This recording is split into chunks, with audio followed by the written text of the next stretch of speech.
अफगानिस्तान में फंसे भारतीयों का ऑपरेशन इवैक्यूएशन जारी है। तालिबान कब्जे के बाद 200 लोग अब तक एयरलिफ्ट किए जा चुके हैं। तालिबान में अभी भी 400 भारतीय फंसे हुए हैं और उनको भी निकालने की कोशिशें हो रही हैं। अफगानिस्तान में फंसे भारतीयों को जल्द लाने का प्लान तैयार किया जा चुका है। एक प्लान जिसके बारे में हमने और आपको बताया था, मनीष ने आपको बताया था कि कैसे एक शानदार रणनीति बनाई गई और दिल्ली से लेकर काबुल तक न केवल उसकी हाई लेवल पर मॉनिटरिंग हुई बल्कि बहुत अच्छे तरीके से एग्जीक्यूट करके उन लोगों को लाया गया। आइए इस बारे में आपको बताते हैं। पिछले कुछ दिनों में 1000 भारतीय अफगानिस्तान से वापस आ चुके हैं। भारत सरकार ने कह भी दिया था कि जल्दी से जल्दी भारतीय वहां से निकल जाएं अगर वहां पर उनको मौका मिलता है। पिछले कुछ दिनों में 1000 भारतीय अफगानिस्तान से वापस आ चुके हैं और अब जो फंसे हैं उनको निकालने पर जोर है। अफगानिस्तान में 1500 से 1600, 1500 से 1600 भारतीय अलग अलग जगहों पर काम कर रहे थे। भारत का तगड़ा वहां पर इन्वेस्टमेंट है। भारत ने कई सारी परियोजनाओं में निवेश किया हुआ है, उन पर बहुत सारे लोग काम कर रहे थे।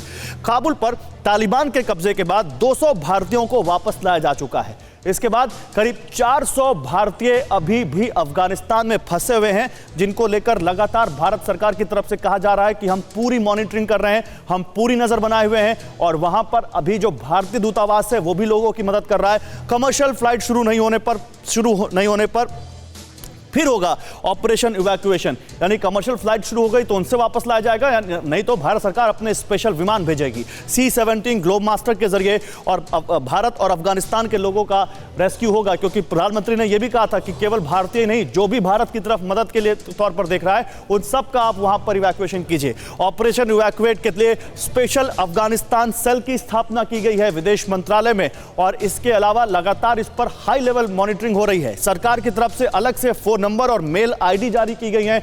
अलग अलग राज्य सरकारों ने भी कुछ इसकी व्यवस्था की है, कुछ हेल्पलाइंस जारी की हैं। ऑपरेशन इवैक्यूएट को अंजाम देने के लिए दिल्ली में 3 कंट्रोल सेंटर बनाए गए हैं और इन 3 कंट्रोल सेंटर में 3 बहुत बड़े नाम हैं जो इन कंट्रोल सेंटर की कमान संभाले हुए हैं। एक तरफ विदेश मंत्री एस जयशंकर हैं, दूसरी तरफ NSA अजीत डोभाल हैं और तीसरी तरफ कैबिनेट सचिव राजीव गौबा हैं जो इस पूरे मामले की निगरानी कर रहे हैं। ऑपरेशन के दौरान एक भी भारतीय को खरोच नहीं आने का आदेश दिया गया है। इससे पहले काबुल में हथियारबंद तालिबानियों के बीच मिशन को अंजाम दिया गया था एक तरफ, और केवल तालिबानी नहीं, पाकिस्तानी आतंकी जैश के लश्कर के आतंकियों के बीच से भारतीयों को लाया गया। अभी तक हुए ऑपरेशन के दौरान प्लेन को दुशांबे में स्टैंड बाय पर रखा गया था। दुशांबे से जैसे ही वहां पर भारतीय पहुंचते हैं काबुल एयरपोर्ट पर, तुरंत वहां पर प्लेन आता है, उनको तुरंत वहां पर बोर्ड करवाता है और तुरंत वहां से उड़ता है भारत की तरफ। मनीष के पास चलते हैं। मनीष ने इस बारे में आपको बेहतरीन जानकारी दी थी, हमने लगातार वो दिखाया था। मनीष, तो अभी क्या उसी तर्ज पर अभी भी भारतीय एजेंसियां जुटी हुई हैं कि किसी तरह भारतीयों को जल्दी से जल्दी वापस लाया जाए? जी हाँ, बिल्कुल। जो अब बचे हुए भारतीय हैं, तकरीबन 400 भारतीय हैं, जो कि विदेश सचिव हर्ष श्रृंगला ने बताया था जब वो UN के डिप्टी सेक्रेटरी ऑफ स्टेट से बात भी कर रहे थे। तो अब प्लानिंग ये है कि आप देखिए, अभी तो आप एयरपोर्ट की हालत देख रहे हैं। अगर ऐसी स्थिति में बस हमें प्रार्थना करनी है कि इस भीड़ में भारतीय पहुंचे ना हो, उससे ज़्यादा बेहतर है कि वो जहां पर हैं वहीं सुरक्षित रहें। उनको कम्युनिकेट किया जाएगा कि कैसे, कहाँ, कब, कितने टाइम पर पहुँचना होगा। दूसरी बात यह है कि भारत सरकार की प्लानिंग है कि एक बार जो एयरपोर्ट के गेट पर जो ये मिसमैनेजमेंट है, भगदड़ है, ये थोड़ा सा शांत हो जाए और उसके बाद तब चाहे स्पेशल प्लेन के जरिए हो या फिर कमर्शियल फ्लाइट शुरू होने पर हो, तब उनको इवैक्यूएट किया जा सकेगा। और इसके लिए लगातार भारत सरकार जहां एक तरफ अमेरिकी सरकार के साथ संपर्क में है, वहीं लोकल लोगों के साथ जो उनका नेटवर्क है। शुक्रिया मनीष आपका। मैं इस बारे में शंकर सर के पास जाना चाहूंगा। शंकर सर, कितना मुश्किल होता है किसी ऐसी जगह से जो युद्धग्रस्त हो, जहां पर कोई सरकार नाम की चीज नहीं हो, कोई सिस्टम नहीं हो और जो हो सामने वो लोकतंत्र नहीं बल्कि गणतंत्र पर भरोसा करता हो, उससे कैसे नेगोशिएट करें और कितना मुश्किल होता है ऐसी जगह से अपने लोगों को निकाल कर लाएं? देखिए, भारत ने यह कार्यक्रम पहले कई दफ़ा किया है, बड़ी भारी भारी जगहों से इवैक्यूएशन की है। आपको याद होगा जनरल VK सिंह भी एक दफ़ा गए थे इवैक्यूएट करने के लिए। तो ये हमारी एक फॉरेन मिनिस्ट्री की एक SOP है जो वो लागू करते हैं इस किस्म की हालात में। 2-3 दफ़ा पहले भी कर चुके हैं। लेकिन 2 अलग बातें जो मैं कहना चाहता हूँ वो ये है कि SD मुनीष साहब ने सबसे पहले यही कहा था कि शायद ये हफ्ता तफ्ती 2-4 दिन और चलेगी, उसके बाद यहाँ हर हालत में शांति तो लानी पड़ेगी। लेकिन मेरा एक ज़रूरी पॉइंट और है, वो समझ में नहीं आ रहा। जो तालिबान के लीडर्स से बड़े बड़े स्टेटमेंट निकल रहे हैं, वो ये कह रहे हैं कि हम यहाँ कोई ऐसे गलत काम नहीं करेंगे जिससे पब्लिक को परेशानी हो, हम महिलाओं को जॉब करने देंगे, हम महिलाओं को सरकार में मिलाएंगे। एक तरफ तो वो ये रिकन्सिलिएटरी टाइप ऑफ स्टेटमेंट्स दे रहे हैं और दूसरी तरफ ये जिहादी कर रहे हैं।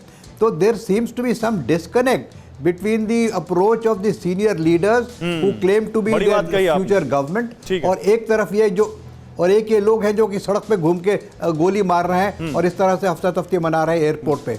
लेकिन इसमें मेरे को एक बात और समझ में नहीं आ रही कि इस समय तालिबान को इसमें क्या फायदा हो रहा है, क्या how are they benefiting by killing people in front of the airport?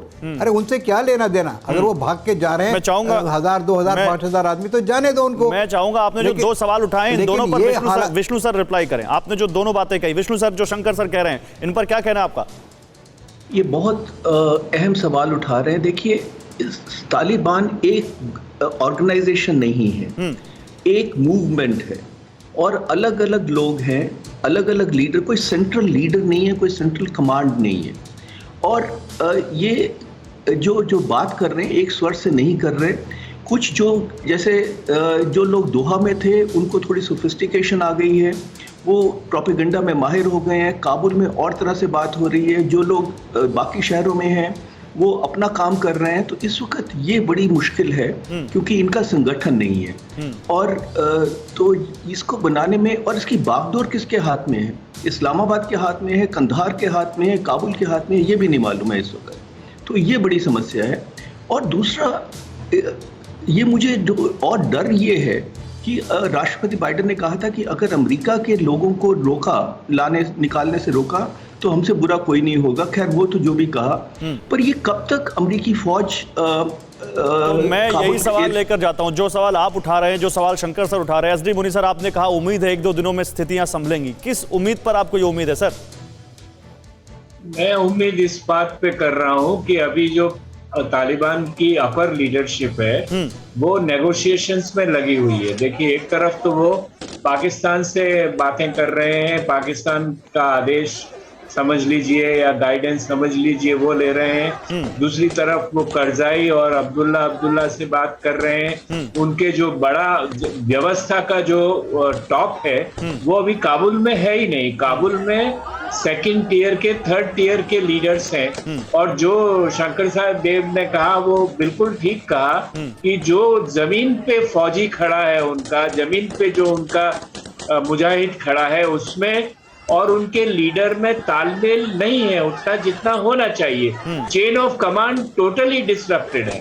तो ऐसे माहौल में, और अगर तालिबान को इंटरनेशनल लेजिटिमेसी चाहिए, अगर तालिबान को अफगानिस्तान में स्टेबल होना है, तो उनको इस स्थिति को सुधारना पड़ेगा। ठीक है, इसी आधार पर मैं ये कह रहा हूं कि वो आप कह रहे हैं कि वो जो तालिबान लगातार मैसेजिंग की कोशिश कर रहा है कि we are not that old Taliban, हमने चीजों को बदला है, और वो दूसरे देशों से अपने अच्छे संबंध चाहते हैं, जिस तरह से दूसरे देशों को पॉजिटिव मैसेज दे रहे हैं। ये एक उम्मीद है कि जल्दी से जल्दी वो काबुल में जो इस तरह की नहीं, उनके ऊपर इंटरनेशनल प्रेशर भी है, इंटरनेशनल प्रेशर भी है। इवन चीनियों ने कहा है कि आपको हम रिकॉग्नाइज नहीं करेंगे जब तक स्टेबिलिटी नहीं होगी। रूसियों ने कहा है कि स्टेबिलिटी तो ये नहीं होगी। प्रेशर भी कहीं ना कहीं काम आएगा इस तरह की तस्वीरों को खत्म करने में। चलिए, मैं आपकी बात को बिल्कुल मानता हूं कि हो सकता है कि ये जल्दी से जल्दी, और होना भी चाहिए। फिक्र आपकी, सोमवार से शुक्रवार रात 9 बजे सिर्फ TV9 भारतवर्ष पर।